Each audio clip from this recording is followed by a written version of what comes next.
에베소서 이제 6장 이제 마지막이 왔습니다. 에베소서를 마무리하면서 이 에베소서는 누구를 대상으로 쓴 책이라고 했죠? 교회입니다. 네, 에베소서를 한 단어로 요약하면 교회죠. 이 교회에게 쓴 이 편지의 내용을 마지막 장에 와서 끝인사를 맺기 전에 하는 이 바울의 내용은 바로 영적 전쟁에 대해서 얘기를 합니다. 교회에게 선물로 준 이 에베소서와 같은 이러한 말씀 가운데 왜 마지막에 이러한 영적 전쟁에 대해서 말할까라는 우리가 질문을 갖고 함께 말씀에 따라가 보도록 하겠습니다. 그러면 오늘 말씀 가운데 영적 전쟁에 대해서 나오는데, 이 영적 전쟁이라는 것은 바로 성령님께 달려 있다라는 것이 핵심입니다. 에베소서 말씀을 쭉 우리가 살펴보다 보면 공통적으로 나오는 말씀, 그리고 한 가지 핵심이 바로 성령이라는 겁니다. 성령의 역사에 따라서 교회들이 이끌어 가시는데, 이 마지막 지점에서 영적 전쟁이라는 것은 바로 성령 안에 달려 있다라는 것으로 우리가 말씀을 출발하게 됩니다. 우리가 모두가 신앙인들입니다. 그리고 또 세상을 살아가면서 대다수의 신앙인들은 행복하기를 원합니다. 여기서 행복을 추구하지만 행복하지 않기를 원하는 사람은 아무도 없을 겁니다. 그런데 우리 자신의 이 행복을 원하지 않는 존재가 분명히 있다라고 성경은 말합니다. 우리는 그것을 사탄이라고 합니다.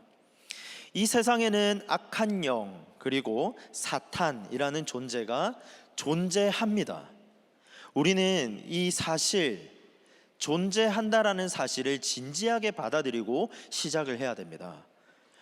신학자 웨인 구르뎀은 이것에 대해서 이렇게 말합니다. 우리가 오감으로 귀신의 개입을 지각하지 못한다면 이것은 귀신이 존재하지 않는다는 뜻이 아니라 세상을 이해하는 우리의 능력에 문제가 있다는 뜻이다. 이해가 되시죠? 우리가 오감으로 귀신을 존재를 개입하고 지각하지 못하는 것은 이 귀신이 존재하지 않는다라는 것이 아니라 그 존재를 우리가 지금 인식하지 못하는 것에 문제가 있다라는 겁니다. 한마디로 정리하면 이 땅의 삶은 귀신, 이 사탄이 존재한다라는 말씀입니다. 그러나 성경은 우리가 영적 전쟁에서 승리할 수 있다라고 말하거든요. 그 비결이 무엇일까라고 했을 때 오늘 에베소서 6장의 말씀으로 이 영적 전쟁의 이 승리 비결에 대해서 세 가지 부분으로 나눠서 한번 살펴보도록 하겠습니다. 먼저 첫째, 이 영적 전쟁에서 승리 비결은 적이 누구인지 정확하게 알아야 한다라는 겁니다. 함께 읽어보겠습니다. 시작. 적이 누구인지 정확하게 알아야 합니다. 우리가 전쟁을 하다 보면 이 전쟁에 있어서는 정보전이 중요하거든요. 그래서 상대방의 계략을 파악하는 것이 이 전쟁의 핵심입니다. 정체를 알아야지 우리가 전쟁에서 승리를 할 수 있는데, 우리가 그 적을 알되 대충 하는 것이 아니라 정확하게 알아야만 그 적을 파악하고 승리할 수 있다라는 겁니다. 그러면 오늘 말씀 가운데 이 적이 누구입니까? 이 본문의 11절, 12절 말씀을 보겠습니다. 11에서 12절 말씀 보니까 마귀의 관계를 능히 대적하기 위하여 하나님의 전신갑주를 입으라. 우리의 씨름은 혈과 육을 상대하는 것이 아니요 통치자들과 권세들과 이 어둠의 세상 주관자들과 하늘에 있는 악의 영들을 상대함이라. 한마디로 우리의 적은 마귀, 악마라는 겁니다. 이 사탄이라는 말은 이 적이라고 말하는 히브리어 단어입니다. 그래서 사탄은 마귀의 우두머리입니다. 사탄이라는 존재는 자신의 정체를 숨기고요, 그 다음에 이 마귀는 속임수를 씁니다. 그래서 사람들을 유혹하고 헷갈리게 하는 이런 특징을 갖고 있는데, 우리가 대표적으로 창세기 3장 말씀에 보면 뱀의 모습으로 사탄이 아담과 하와를 이렇게 유혹하는 장면들이 나옵니다. 그래서 특히 이 하와를 유혹해서 죄를 짓게 만들고 죄를 유혹하게 만드는 것을 보게 됩니다. 이 마귀라는 존재는 지극히 높으신 하나님과 동등해지기 위해서 온갖 애를 쓰는 존재입니다.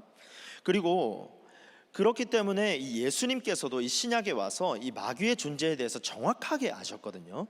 그래서 예수님은 광야에서 시험 받으실 때 말씀하십니다. 그래서 마태복음 16장 23절에 보면 이렇게 기록합니다. 예수님이 사탄의 존재를 정확하게 보시면서 예수께서 돌이키시며 베드로에게 이르시되 사탄아 내 뒤로 물러가라 너는 나를 넘어지게 하는 자로다 내가 하나님의 일을 생각하지 아니하고 도리어 사람의 일을 생각하는도다 하시고, 이 사탄은 우리를 넘어지게 합니다. 그리고 우리가 죄를 범하도록 유혹하거든요. 죄를 유발하고 죄에 대해서 속이면서, 그러니까 마귀는 모든 이 하나님이 하시는 일에 반대하는, 반대표를 드는 바로 존재가 이 마귀라는 존재입니다. 그리고 마귀는 파괴합니다. 디아블로스라고 해서 반으로 나누고 계속 갈라지게 하는 게 바로 이 마귀의 존재입니다. 마귀는 이 모든 전략을 사용해서 복음의 빛을 보지 못하도록 방해하는 것이 이 마귀라는 겁니다. 그리고 하나님과 친밀해지는 것을 극도로 싫어하는 것이 바로 마귀의 존재입니다. 이 마귀의 유혹에는 죄책감도 있고 의심이 들게 하고 혼란을 주고 질병을 통해서, 그리고 시기와 교만과 비방과 이런 특징들을 갖고 있는데, 이 밖에 정말 다양하고 모든 수단과 방법을 사용해서 그리스도인들이 하나님께로 가지 못하도록 방해하는 존재가 바로 이 마귀라는 존재입니다. 그런데 이 마귀의 우두머리인 사탄은 조직적으로 움직이거든요. 그래서 이 사탄의 조직 체계를 보면 이 성경에 이렇게 기록하고 있습니다. 먼저는 통치자들입니다. 통치자들이 있다라는 건데, 이것은 이제 상위 계급 체계입니다. 이 악한 영들을 이제 총괄하는 통치자들이 있습니다. 이것이 오늘날로 치환해서 어떻게 변장해서 오느냐면요, 우리가 살고 있는 국가라든지 체제라든지 이념이라든지 이러한 것에, 굵직한 것에 숨어서 기생하는 것이 바로 이 사탄의 계략이고, 통치자들을 사용해서 이 땅을 흐리게 만든다라는 겁니다. 그래서 그 뒤에서 사회를 조종하는 것이 바로 이 사탄의 역할들입니다.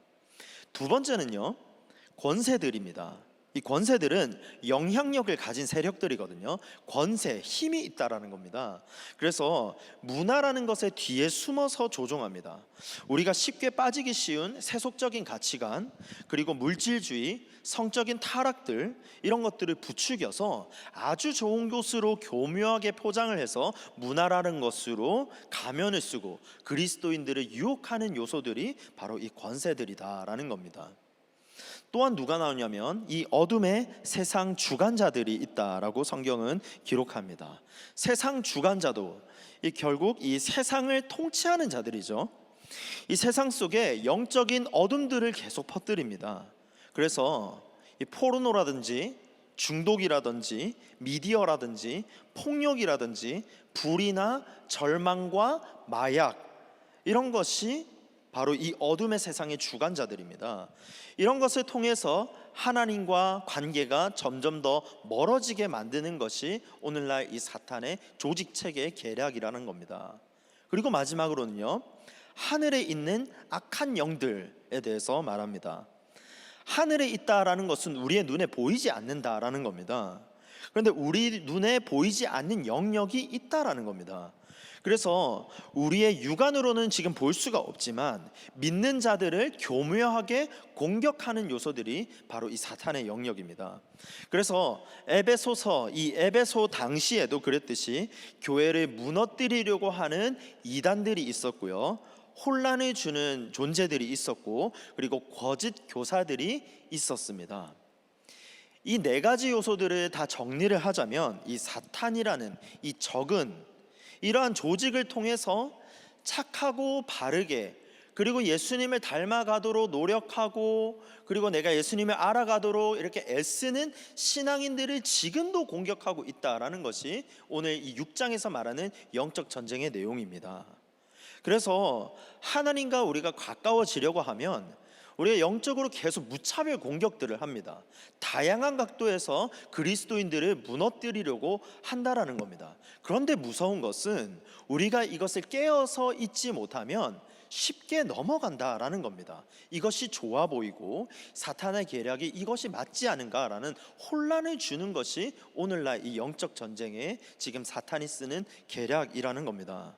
그래서 우리가 어떻게 해야 되냐면 강해져야 됩니다. 영적 전쟁이 있기 때문에 우리는 강해져야 돼요. 그래서 힘을 가져야 됩니다. 10절을 현대인의 성경으로 한번 읽어보겠습니다. 현대인의 성경이 보니까 끝으로 여러분은 주님 안에서 그리고 주님의 능력으로 강해지십시오 라고 말합니다. 강해져야 된다라는 겁니다. 그리스도인으로서 살아가고 착한 양심을 갖고 살아가는 것이 너무 중요한 그리스도인의 핵심이지만 우리가 너무 순진하게 살아도 안 된다라는 겁니다. 그래서 깨어서 기도해야 되며 깨어서 우리가 살아야 됩니다. 청년 여러분, 이 말씀처럼 우리는 강해져야 됩니다. 우리가 강해져서 어떤 통치권을 가지고 권세를 가지면서 어떤 한 존재를 하대하라는 그런 의미가 아니라 이 말씀 가운데서는 우리가 그리스도인으로서 마땅히 강해져야 된다라고 말합니다. 왜 강해져야 되냐 하면 적이 있기 때문입니다. 적이 있습니다. 적을 상대하기 위해서 힘으로 무장해야 됩니다. 그 적은 지금 우리 눈에 명확하게 보이지가 않기 때문에 교묘하게 우리에게 다가옵니다. 그래서 문화라는 가면으로 쓰고 오고 있고요. 그리고 하나님과 우리 사이를 갈라놓고 있습니다. 착한 사람, 착한 그리스도인들, 착한 양심을 갖고 살아가기를 노력하는 그리스도인들 가운데 믿음을 지키려는 사람들 가운데 더 공격하는 것이 이 악한 세력들입니다. 그래서 우리는 힘을 길러야 합니다. 힘이 있어야지 싸울 수가 있습니다. 그러면 우리가 어떻게 강해질 수 있는가, 어떻게 힘을 기를 수 있는가 라는 것이 바로 다음에 나와 있습니다. 둘째로, 적과 싸우기 위해서 우리는 전신갑주를 입어야 된다라는 겁니다. 함께 읽어보겠습니다. 시작. 적과 싸우기 위해서 전신갑주를 입어야 합니다. 우리 전신갑주 많이 들어봤죠? 이 전신갑주가 이제 13절 말씀에 이렇게 나와 있는데요. 그러므로 하나님의 전신갑주를 취하라. 이는 악한 날에 이 악한 날에 너희가 능히 대적하고 모든 일을 행한 후에 서기 위함이라 라고 성경은 기록하고 있습니다. 팩트 체크해 보겠습니다. 악한 날이 있습니다. 악한 날이 있고 적이 있기 때문에 성경은 지금 그러므로 하나님의 전신갑주를 취하라 라고 말씀하고 있거든요. 이 말씀을 공동 번역에서 13절은 이렇게 기록합니다. 그러므로 지금 하느님의 무기로 완전 무장하십시오. 그래야 악한 무리가 공격해 올 때에 그들을 대항하여 원수를 완전히 무찌르고 승리를 거둘 수 있을 것입니다. 그러니까 전신갑주를 입어라 라는 것은 완전 무장을 해야 된다라고 성경은 기록합니다. 이것을 현대인의 성경으로도 다시 보겠습니다. 그러므로 악한 날에 원수를 대항하여 싸워 이기고 모든 일을 완성한 후에 설 수 있도록 하나님의 무기로 완전 무장하십시오 라고 기록하고 있습니다. 다른 번역서의 성경으로 보더라도 전신갑주를 입으라 라는 것은 완전 무장을 해야 된다라는 겁니다. 그러면 완전 무장을 하기 위해서 우리는 어떤 것을 갖춰야 되는지 한 개씩 살펴보도록 하겠습니다. 전신갑주, 우리가 마귀의 상태를 알고 정확하게 공격하기 위해서는 영적인 근육들을 키워야 되는데 그것을 위해서 전신갑주를 입어야 됩니다. 이 전신갑주가 무엇이냐면 이 본문은 전신갑주를 6개의 부분으로 나누고 있습니다. 그래서 먼저 첫 번째는 진리의 허리띠죠. 14절입니다. 그런즉 서서 진리로 너희 허리띠를 띠고. 허리띠는 우리가 중심을 단단하게 묶죠. 그래서 바지춤이 내려가지 않도록 단단하게 묶는 것이 허리띠라는 겁니다. 이것이 바로 이 말씀의 기준을 붙들고 살아간다라는 겁니다. 그래서 이것을 진리의 허리띠, 진리라는 것은 말씀에 담겨 있습니다. 말씀을 내가 붙들고 내가 말씀의 허리춤에 정말 흘러내리지 않도록 붙잡는 것이 바로 진리의 허리띠입니다. 말씀 중심으로 살아간다라는 것이 진리의 허리띠를 매는 것이고요. 두 번째는요, 의의 호심경이 나오죠. 14절입니다. 의의 호심경을 붙이고, 진리의 허리띠를 메고 의의 호심경을 붙이라라는 겁니다. 이 호심경은 가슴에 이렇게 방어하는 용도인데요. 그래서 이 가슴을 보호하는, 쉽게 말해서 갑옷과도 같은 존재입니다. 그래서 그리스도인의 이 심장을 보호하는 역할을 하는데, 우리 그리스도인들의 심장이 무엇입니까? 하나님의 말씀을 듣고 이 말씀으로 우리가 마음 가운데 결단을 하잖아요. 그런데 이 결단을 막고 결단을 보호하기 위해서 바로 의의 호심경, 의의 갑옷을 입어야 된다라고 말씀하고 있습니다. 이 심장에서 우러나오는 이 믿음의 결단을 보호하기 위해서는 바로 의로움이 있어야 된다라고 성경은 말합니다. 그리고 세 번째는요, 복음의 신발이죠. 15절입니다. 평안의 복음이 준비한 신을 신고 라고 말합니다. 이 말씀은 현대인의 성경으로 보면 조금 더 도움이 됩니다. 평화의 기쁜 소식을 전할 태세로 신발을 신고. 그러니까 이 말을 정리하자면, 이 언제든지 복음을 전할 수 있는 준비 태세, 자세가 되어야 된다라는 겁니다. 우리가 복음을 알고 복음을 배우고 그리고 복음을 깨닫고 복음을 전하는 것이 가장 큰 방어이자 가장 큰 공격이다라고 성경은 말하고 있습니다. 그래서 우리는 복음을 알기에 더욱더 힘써야 된다라는 겁니다. 언제든지 신발을 신고 복음을 전할 수 있고, 누구를 만나더라도 내가 3분, 5분을 요약해서 그리스도 예수의 십자가의 사랑에 대해서 요약해서 전할 수 있는 것을 길러야 된다, 지금 말하고 있습니다. 그리고 네 번째는 믿음의 방패죠. 16절입니다. 모든 것 위에 믿음의 방패를 가지고 이로써 능히 악한 자의 모든 불화살을 소멸하고. 이 적의 존재는요, 불화살을 쏘거든요. 이 불화살이라는 것은 의심이 있고 정죄함이 있고 그리고 유혹이 있습니다. 이 불화살은 몸에 한번 붙게 되면 순식간에 퍼져갑니다. 그래서 불화살을 막아내는 것이 바로 여기 성경에 기록하듯이 믿음의 방패다라고 말합니다. 그래서 이 믿음이라는 것이 의심을 막고 유혹을 막는 역할을 합니다.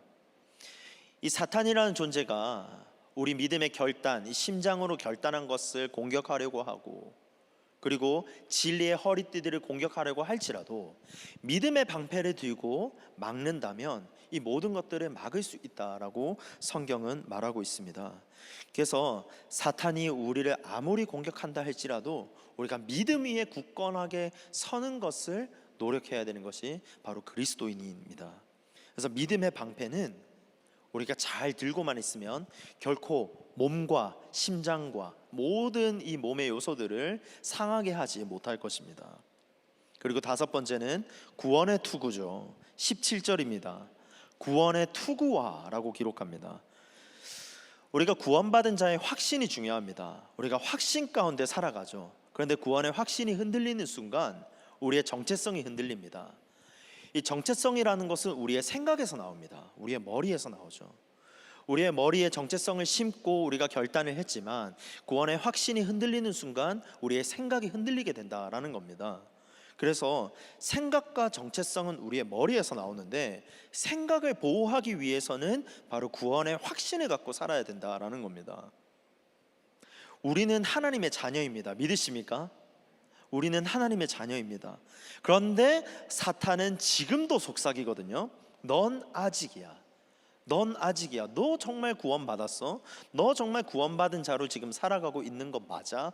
라고 교묘하게 속삭이는 것이 사탄의 전략이거든요. 그래서 이 말에 속지 마시기 바랍니다. 생각을 지키시기 바랍니다. 그래서 구원받은 자의 정체성을 날마다 새겨야 됩니다. 그래서 우리는 구원의 투구를 쓰는 겁니다. 내가 구원의 확신을 갖고, 믿음 안에서 내가 구원의 확신을 갖고 살아갔을 때 사탄의 꾀임과 내 생각을 침투하지 못하게 하는 겁니다. 그래서 우리 모두는 구원받은 자의 정체성을 매일매일 새겨야 합니다. 그래서 우리는 이렇게 마음속에 새기고 고백을 해야 됩니다. 난 하나님의 자녀야. 난 하나님의 자녀야. 우리 앞뒤 좌우 옆에 한번 이렇게 인사해 보겠습니다. 난 하나님의 자녀야. 넌 하나님의 자녀야. 그렇습니다. 우리 모두는 하나님의 자녀고요. 우리가 옆에 계신 지체들은 하나님의 자녀입니다. 이 정체성에서 흔들리지 마시기 바랍니다. 그리고 여섯 번째로는 성령의 검이죠. 성령의 검, 곧 하나님의 말씀입니다. 17절입니다. 성령의 검, 곧 하나님의 말씀을 가지라. 전신갑주 이 6개에서 보면 유일하게 공격 무기가 하나가 나오는데 바로 여기 나오는 성령의 검입니다. 말씀입니다. 우리가 전투에서 방어를 하는 것이 중요하지만 축구 경기에서 이기려면 골을 넣어야 되잖아요. 마찬가지로 영적 전쟁 가운데서 우리가 이기기 위해서는 성령의 검을 들어야 된다는 겁니다. 말씀을 알아야지 전쟁에서 이길 수 있다는 겁니다. 그래서 이 말씀이 공격 무기인데 말씀을 알아야 적을 공격할 수 있고요. 지금 이렇게 기록하고 있습니다. 이 6가지 전신갑주를 입어야 된다라고 하는데 왜 이 전신갑주를 입어야 되는가라는 것은 바로 에베소서 6장 12절로 돌아가면 답이 나와 있습니다. 우리의 씨름은 혈과 육을 상대하는 것이 아니요 통치자들과 권세들과 이 어둠의 세상 주관자들과 하늘에 있는 악한 영들을 상대함이라. 아까 말했듯이 우리가 지금 혈과 육의 사람을 상대하는 것이 아니라 이 영적 전쟁 가운데서는 이 사탄의 조직 체계 가운데 싸우는 이 전쟁에서 지금 싸워 이겨야 된다라고 말하고 있습니다. 이 삶에 이 에베소서 6장에서 나오는 이 숨어 있는 뜻이 뭐가 있냐면 everyday입니다. 매일매일 전신갑주를 입어야 된다라는 겁니다. 그 말은 즉 매일매일 영적 전쟁이 있다라는 겁니다. 이 어둠의 세상, 악한 날, 이것은 특정한 날이 아닙니다. 우리 매일의 삶 가운데 영적 전쟁이 있습니다. 그래서 이 어둠의 세상이라는 이 단어의 시제를 보면요, 현재 시제입니다. 에베소서 당시나 오늘 이 말씀을 읽는 우리 가운데 이 악한 이 어둠의 세력은 지금도 있다라는 겁니다. 그래서 바울이 보기에 지금 이 시대 우리가 살아가는 이 세상에 어둠이 가득하다라고 여겼습니다. 그래서 성경은 여기 이 어둠에 대해서 직면하고 있거든요. 그래서 어둠이라는 것은 하나님의 통치가 멀어진 상태입니다. 그래서 이 어둠은 죄와 사망의 영역이죠. 하나님과 거리가 멀어지면 멀어질수록 하나님의 음성을 듣기가 어렵습니다. 하나님과 거리가 멀어질수록 어둠이 가까워집니다. 제가 지금 마이크를 이렇게 들고 있지만 하나님과의 관계가 멀어질수록 하나님의 음성을 듣기가 어렵습니다. 매일 반복되는 유혹이 있고 시험과 악한 날들, 성경은 이렇게 기록하죠. 마태복음 6장 13절입니다. 우리를 시험에 들게 하지 마옵시고 다만 악에서 구하시옵소서. 이 세상 지금 오늘 우리를 살아가는 이 삶 가운데서 다만 악에서 구하옵소서라는 예수님의 기도가 우리의 기도가 되어야 됩니다. 여러분, 우리 주변에는요 지금 너무 거짓 정보들이 많이 있습니다. 죄책감과 이제 정죄의식도 있고 이 매일의 삶 가운데서 우리를 공격하고 있습니다. 세상은 평안을 주지도 않고 그리고 불안과 비교의 요소들로 우리를 유혹하고 있습니다. 평안의 복음의 신을 신지 못하도록 화려한 신으로 우리에게 유혹하고요. 그리고 의심과 불신은 하루에도 수십 번씩 내 마음에 왔다 갔다 하고 있습니다. 내 안에 말씀이 없으면 우리가 공격할 수가 없습니다. 그래서 우리는 하루에도 빠짐없이 입어야 되는 것이 바로 전신갑주인 줄로 믿습니다. 여러분, 전신갑주를 입으면요 강해질 수가 있습니다. 마지막 셋째, 이 적을 무찌르기 위해서 우리의 공격 무기가 하나 더 있는데 바로 기도해야 한다라는 겁니다. 함께 읽어보겠습니다. 시작. 적을 무찌르기 위해 기도해야 합니다. 18절에서 20절은 이 기도에 대해서 나오고 있습니다. 기도는 사탄을 물리칩니다. 이 사탄이 두려워하는 것이 기도거든요. 왜냐하면 기도하면 하나님이 일하시기 때문입니다. R.A. 토레이라는 분은 이렇게 말했습니다. 기도는 우리가 하는 일에 하나님의 능력이 임하게 한다. 기도의 영역이 이렇다는 겁니다. 우리가 하는 일상, 우리가 하는 일, 모든 것들 가운데서 하나님이 일하게 하시는 것이 바로 기도라는 겁니다. 본문은 우리가 어떻게 기도해야 되고 누구에게 기도해야 되는지를 지금 말해주고 있거든요. 첫 번째로는 항상 성령 안에서 기도해야 된다, 성경은 말합니다. 그래서 18절 말씀입니다. 모든 기도와 간구를 하되 항상 성령 안에서 기도하고 이를 위하여 깨어 구하기를 항상 힘쓰며 여러 성도를 위하여 구하라. 항상 성령 안에서 기도하라 라고 말하고 있습니다. 기도라는 것은 항상 성령 안에서 하는 겁니다. 내가 구하는 것, 내 소원을 구하면서 내가 지금 원하는 요술램프처럼 구하는 것이 아니라 우리가 가장 기도해야 되는 기본의 틀은 성령 안에서 성령의 이끄심에 따라 기도하는 겁니다. 그래서 여기서 항상이라는 단어를 개역 한글 개정에서는 무시로라고 기록하고 있거든요. 무시로, 그러니까 수시로 우리는 기도해야 되는 것이 수시로 성령 안에서 우리는 기도해야 된다라는 겁니다. 아무 때나 때를 가리지 않고 기도하는 것이 바로 무시로 기도입니다. 하나님은 끈질긴 기도를 좋아하시거든요. 그래서 한 번 기도하고 응답이 없으면 우리가 두 번 기도하면 됩니다. 두 번 기도하고 응답이 없으면 세 번 기도할 수 있겠죠. 우리가 약속을 붙들고 기도하면 하나님께서 분명히 역사하십니다. 그런데 우리가 다만 착각하는 것은 기도하면 하나님의 응답이 있는데 우리는 기도를 안 합니다. 그 증거가 야고보서 4장 2절에 있습니다. 4장 2절에 보니까 너희가 알지 못함은 구하지, 너희가 얻지 못함은 구하지 아니함이라. 하나님은 구하면 주신다고 하셨는데 우리가 얻지 못하는 것은 구하지 않기 때문이다 라고 성경은 기록합니다. 그래서 이 영적 전쟁 가운데서는 기도에 달려 있습니다. 승리를 얻기 위해서는 기도해야 된다라고 성경은 기록합니다. 그리고 두 번째는요, 깨어 구하기를 항상 힘써야 합니다. 성령 안에서 기도하고 깨어 구하기를 항상 힘쓰라. 18절을 보니까 두 가지가 중요합니다. 깨어 구하라, 그리고 항상 힘써라 라는 겁니다. 18절을 현대인의 성경으로 보면 조금 더 명확해집니다. 성령님 안에서 항상 열심히 기도하고 간구하며 언제나 정신을 차리고 라고 기록하고 있습니다. 기도를 흐리멍텅하게 기도하는 건 아닙니다. 기도는 정신을 똑바로 차리고 기도하는 겁니다. 이 전쟁 중에서는 정신을 바짝 차려야 됩니다. 그래서 정신을 바짝 차리기만 해도 호랑이 굴에 들어가면 정신만 차려도 살아남을 수 있다라는 얘기를 하잖아요. 마찬가지로 우리가 살아가는 이 영적인 전투 가운데서 정신만 바짝 차려도 이길 수가 있습니다. 정신 바짝 차리고 기도에 힘쓸 때 그 안에서 하나님이 역사하시고 우리는 그 어려움 가운데서 승리할 수가 있습니다. 정신을 차린다라는 것은 영적으로 민감해진다라는 거거든요. 그래서 지금 우리가 이 삶 가운데서 나에게 오는 이 불안은 지금 나의 기분이 아니구나, 지금 내 믿음을 흔들고 있구나 라는 것에 민감해져야 된다라는 겁니다. 지금 내 감정을 요동치게 하고 지금 내 생각을 조장해서 하나님과의 거리감을 갖게 하는 것은 지금 내가 영적으로 하나님께 뭔가 지금 말씀하시고 있는 것은 아닐까라고 한 번 더 생각해 보는 것입니다.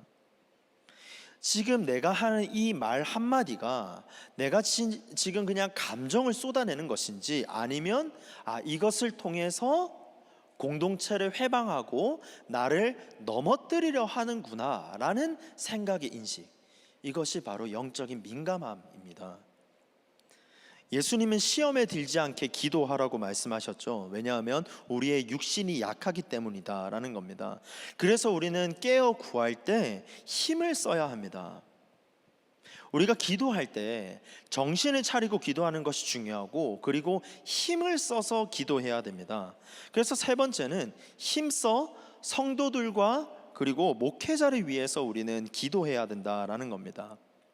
18절에서 19절을 보면 이렇게 기록하죠.